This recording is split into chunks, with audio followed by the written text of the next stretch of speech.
Koalisi Masyarakat Sipil Anti Korupsi yang diwakilkan oleh Indonesia Corruption Watch mengirimkan surat kepada Kapolri Jenderal Listio Sigit Prabowo perihal permintaan agar penarikan atau pemberhentian Komisaris Jenderal Polisi Firly Bahuri sebagai anggota kepolisian.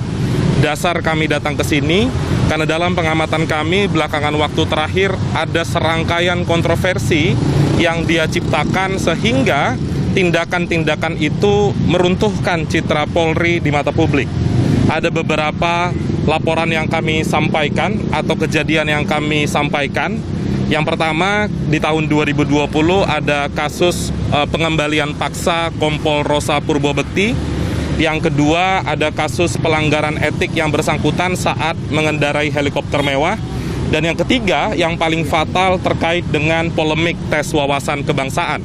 Karena dalam tes wawasan kebangsaan itu ada dua isu penting. Yang pertama ada pelanggaran hukum karena tidak sesuai dengan peraturan perundang-undangan.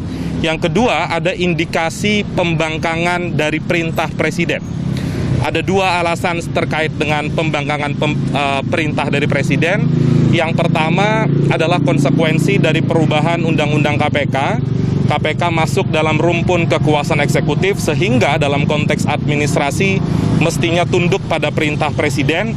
Dan yang kedua, dalam Undang-Undang Kepolisian secara jelas bahwa presiden adalah atasan dari Polri, dan karena saat ini Firly Bahuri masih berstatus sebagai anggota Polri aktif, maka dari itu kami laporkan kepada Kapolri.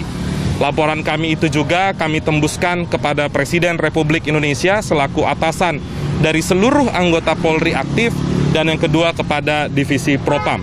Nantinya jika memang permintaan kami dianggap sebagai laporan dugaan pelanggaran kode etik, maka silahkan kepada Kapolri untuk meneruskan kepada Divisi Propam terkait. Tadi pembangkangannya itu dilihatnya dari mana? Pengalaman Presiden. Sudah lebih dari 7 hari perintah Presiden jelas sekali mengatakan tidak boleh ada pemberhentian 75 pegawai KPK.